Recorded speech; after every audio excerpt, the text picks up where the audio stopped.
Good morning, Madam Charlene, Madam Saloma, and to all my colleagues.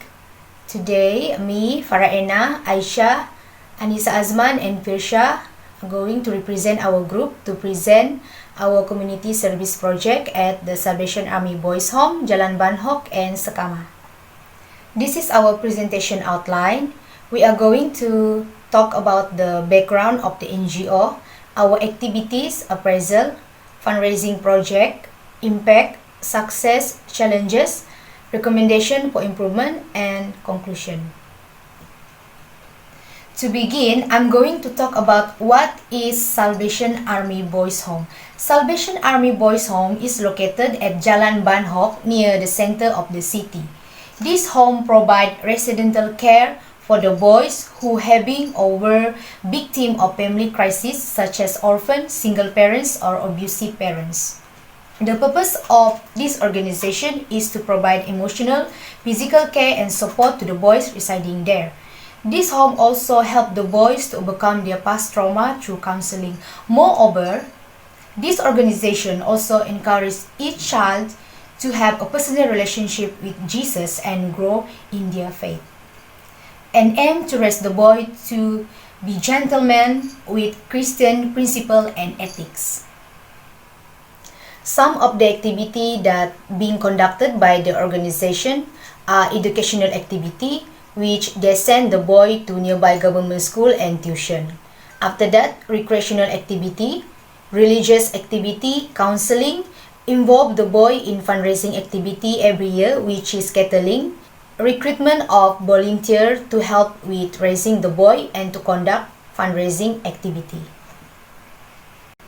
Moving on to our next point, which are the activities that we have conducted at the Salvation Army Boys Home. First, we involve in cattling, which is the annual program, with the purpose of raising funds to address the need of the children residing in that home. Next, activity that we have done was cleaning the counseling room. After that, we also involved in preparation of Christmas dinner that was held on 23rd of December. We start helping the boys to prepare the event 1 week earlier.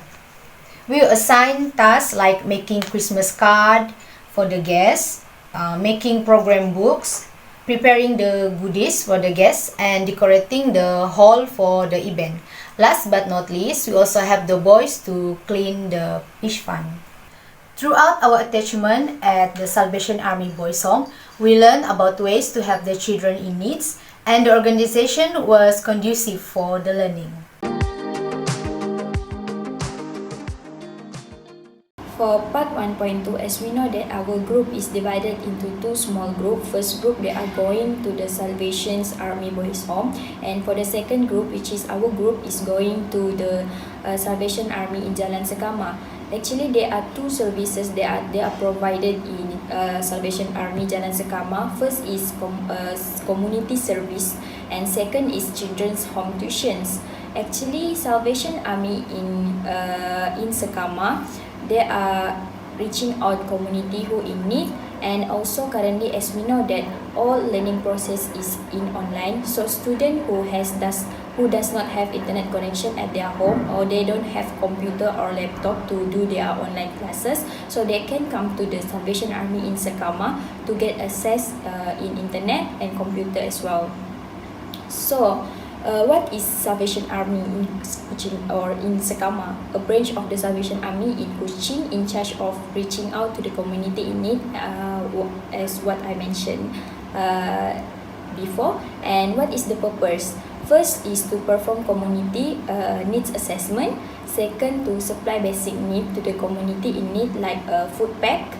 And third is volunteering work.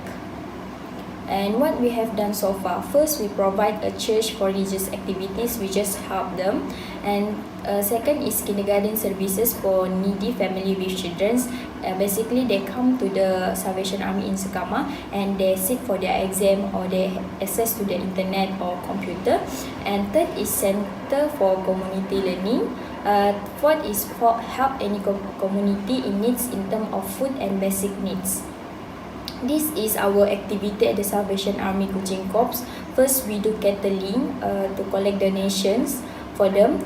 Second, we do our questionnaire as preparations before we going to kampung, so that we have brief informations about the population in that kampung. So this is our activity also. First, we pack mask and then we give to the penduduk kampung. Actually, it's not kampung. It's in Chowan Road in Lorong 13 behind the Viva City. And then this is one of our picture when we do health screening in that kampung. And then this is our third activity, which is we clean one of disabled family, which is they are blind, so that we help them to clean their house to maintain hygiene. And we help them to change dressing of this uncle. We take BP, basic we give basic nursing care. And then this is a present and recommendation. First, we are able to build good communication and relationship with the community. Second, the NGO provide basic needs to the needy. And fourth, we learn ways to help people in need in terms of food, clothes, and home cleaning for disabilities. Next, my friends going to talk about it.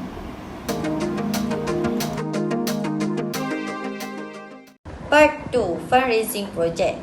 Our main target to collect for fundraising project is by selling choco jars, selling coconut drinks, wrist rest, macaroni cheese, mixed fruit, cloth, which is the thrift item from Salvation Army, mystery box.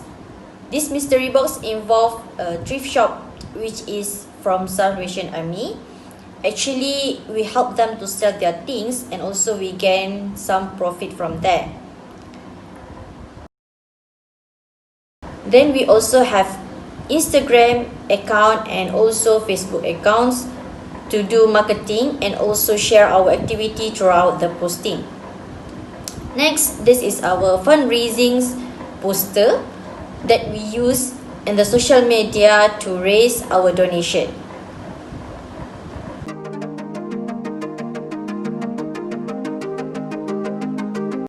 Next, the impact from the project. First, enhance teamwork, where some of the members will do the management, buy raw ingredients, and do the selling.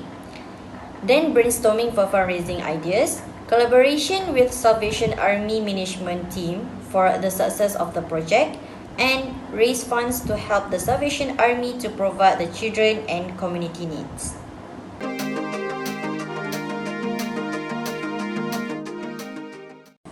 Next, expenses and profits. This is what we sell in 4 weeks to gain the profits. Okay, our main product for selling is choco jar, where the profits we gain is 715 ringgit. And also we do sell fruits, macaroni cheese, wrist rest, used clothing sales, coconut drink, and also mystery box. Okay, the mystery box is one of our project for Christmas celebration. Here we helped the family thrift shop by the Salvation Army to sell their things. So the total selling is 202 ringgit. Then we also got the profit, which is 37 ringgit. And also, as we realized there is a time constraint, we decided to collect online donation through social media. And the total is 2,198 ringgit. Therefore, the total amount raised for our fundraising project is 3,111 ringgit and 12 cents.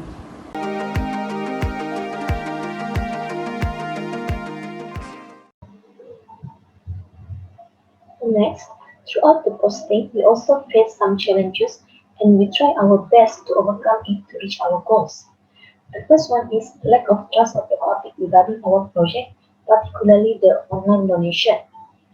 This is where the public might think that we are just a bunch of people who are trying to make money using the Salvation Army's name. The second one, our group have mutual target customers with other group. as we are trying to express our can to minimize contact with the public. Thus, the target groups only involve those who are residing in College Rafflesia and those who are residing in the UNIMAS campus itself. The third one is we need to use our own money to start the project. Thus, this is kind of a financial burden to us as we need to provide a large amount of deposit in order to get a large amount of income. We also face time constraint as we only has a month to reach the target which is RM 2,500. And the last one is the COVID pandemic, the COVID-19 pandemic itself as we cannot get in contact with the public for the fundraising project. Also, we cannot interact with the children in the home as we need to follow the SOP where we are not allowed to interact with the voice itself.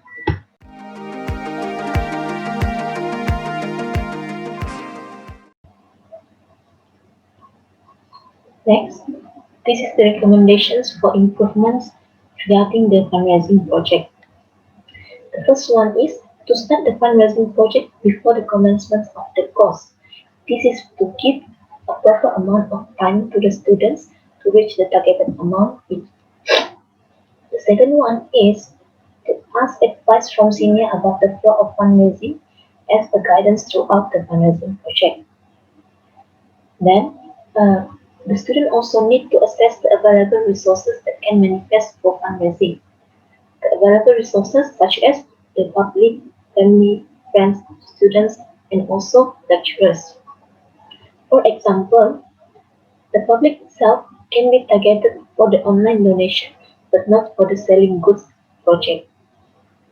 Then, the online donation should be done earlier so that more time for people to donate, as we need to build trust relationship with the public in order to convince them that the online donation is solely for the Salvation Army Boys Home or the NGO that is involved in the fundraising project. And the last one, to work together with NGO to discuss the planning for fundraising. This is because the NGO itself can provide the source in order to boost the fundraising income. For example, our NGO, which is the Salvation Army Boys Home, can provide us with used clothes that can be sold to the students in order to help to increase our fundraising income.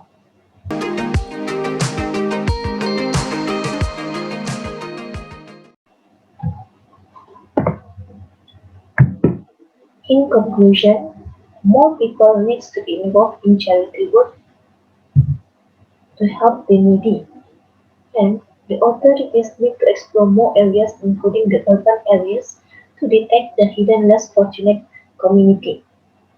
And the last one, the volunteers are encouraged to involve with the NGOs to help the community. That's all from our group. Thank you.